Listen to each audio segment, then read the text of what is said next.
Doctor Yunus ক্ষমতা গ্রহণের পর দুটো কাজ খুব জোরে সোরে হয়েছে। এক, দেশের সংখ্যালঘু তথা হিন্দু নির্যাতন, আর দুই, আওয়ামী লীগ সমর্থকদের সরাসরি হত্যা। দুই হয়েছে মব লেলিয়ে দিয়ে, সরকারি মদদে এবং ডক্টর ইউনূসের নিয়োগকর্তা তথা জুলাইবি জেহাদিদের দ্বারা। আর এর মাঝে বাংলাদেশ কারা দখল করলো, কারা বাংলাদেশের নাম বদলে দিল, তাতেই বা কি আসে যায়। নিউ ইয়র্ক টাইমস আসলে এসব কথাই বলতে চেয়েছে, আর তাতেই সরকারের সকল অলিন্দে আগুন লেগে গেছে।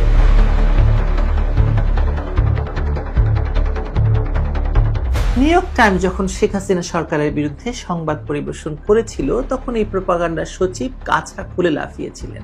আজ নিউ ইয়র্ক টাইমস যে খবরটি প্রকাশ করেছে, তাকে জোর করে নিজেদের ঘাড়ে টেনে নিয়ে প্রোপাগান্ডা সচিবের দপ্তর থেকে একে মিসলিডিং ট্যাগ দিয়ে দেশি মিডিয়াতে যাতে সেই সরকারের এমব্লেম সহ মিসলিডিং হিসেবে প্রচার করা হয়, সেজন্য বাধ্য করা হচ্ছে।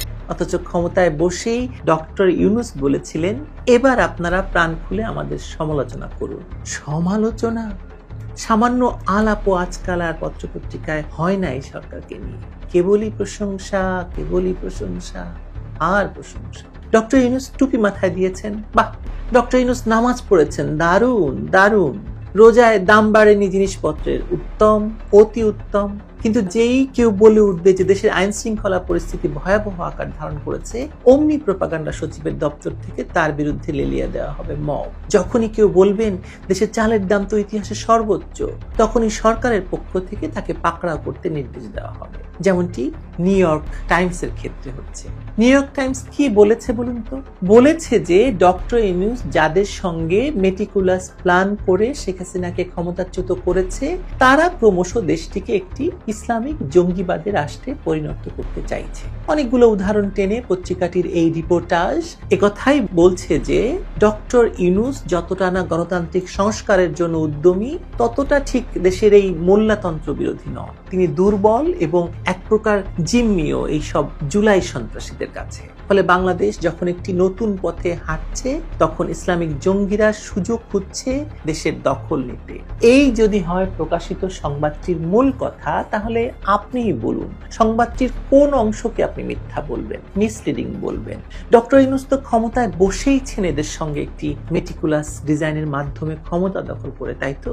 না হলে তিনি এতদিন জেলে থাকতেন, না হয় শ্রম আইনে শ্রমিকদের অর্থ মেরে দেওয়ার অপরাধে তার শাস্তি হতো, কর ফাঁকি দেওয়ার অপরাধে এবং দেশ থেকে অবৈধভাবে টাকা পাচারের দায়ে তার জেল হতো। কিন্তু তিনি সেসব থেকে তো মুক্তি পেয়েইছেন।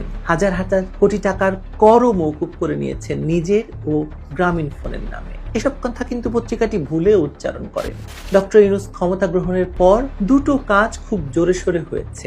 এক, দেশের সংখ্যালঘু তথা হিন্দু নির্যাতন, আর দুই, আওয়ামী লীগ সমর্থকদের সরাসরি হত্যা। দুই হয়েছে মব লেলিয়ে দিয়ে, সরকারি মদদে এবং ডক্টর ইউনূসের নিয়োগকর্তা তথা জুলাইবি জেহাদিদের দ্বারা। বিভিন্ন সময় ডক্টর ইউনূসকে এসব বিষয়ে প্রশ্ন করা হলে তিনি বলেছেন যে দেশের সংখ্যালঘু নির্যাতনের কারণটি আসলে ধর্মীয় নয়, এটি রাজনৈতিক কারণে, অর্থাৎ তাদেরকে আওয়ামী লীগ সমর্থন করার জন্য আক্রমণ করা হয়েছে। আর ওদিকে আওয়ামী লীগ নেতাকর্মীদের বিষয়ে তিনি স্পষ্ট বলেছেন যে তাদেরকে নিশ্চিহ্ন করা হবে। এমত অবস্থায় দেশে নির্বাচন হলো কি হলো না, সংস্কারের নামে সময় ক্ষেপণ হলো কি হলো না, তাতে আসলে দেশের এই নির্যাতিত জনগোষ্ঠীর কি আসে যায়? তারা তো জানে যে তাদেরকে যেভাবে হোক বেঁচে থাকতে হবে শুধু, কিন্তু কিভাবে সেটা তারা জানে না। আর এর মাঝে বাংলাদেশ কারা দখল করলো, কারা বাংলাদেশের নাম বদলে দিল, তাতেই বা কি আসে যায়। নিউ ইয়র্ক টাইমস আসলে এসব কথাই বলতে চেয়েছে, আর তাতেই সরকারের সকল অলিন্দে আগুন লেগে গেছে। তারা বিষের জ্বালায় জড়ো জড়ো জড়ো জড়ো অবস্থা। কিন্তু যেহেতু কাগজটি আমেরিকান এবং অনেক ক্ষমতাধর, সেহেতু ডক্টর ইউনূস ও তার প্রোপাগান্ডা সচিবের হাত কামড়ানো ছাড়া আর কোনো উপায় নাই। যদি হতো ভারতের কোনো পত্রিকা, তাহলে তারা বিষয়টিকে জাতিসংঘ পর্যন্ত নিয়ে যেত।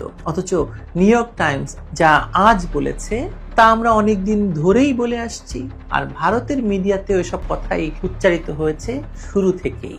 আমাদের ভুলে গেলে চলবে না যে এই নিউ ইয়র্ক টাইমসেই শখানেক নোবেল বিজয়ীকে দিয়ে ডক্টর ইউনূসের পক্ষে বিজ্ঞাপন প্রচার করা হয়েছিল।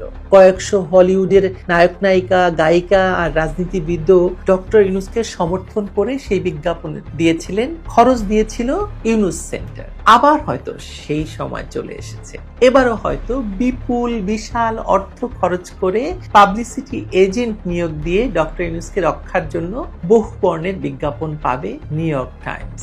কিছুদিনের মধ্যেই এসব কাগজে দেখবেন বিরাট বিজ্ঞাপন। ইউনূসের মুখ দেখলে আপনারা আশ্চর্য হবেন না সেসব বিজ্ঞাপনে যেন। কারণ নিউ ইয়র্ক টাইমসের জঙ্গিবাদ সংক্রান্ত রিপোর্টটির কাউন্টার দিতে হলে তো ডক্টর ইউনূস ও তার সরকারের বিজ্ঞাপন আর লোক ভাড়া করা ছাড়া কোনো গতি নেই। কারণ দেশের বাস্তবতা তো নিউ ইয়র্ক টাইমস সামান্য হলেও বলে দিয়েছে। ফলে মিথ্যাচারের জন্য লোক ভাড়া করতেই হবে, তাও উচ্চ মূল্যে। কারণ সত্য মূল্যহীন হলেও মিথ্যার দাম যে চড়া তা তো আপনি আমরা সকলেই জানি। কি জানি না? ভালো থাকবেন।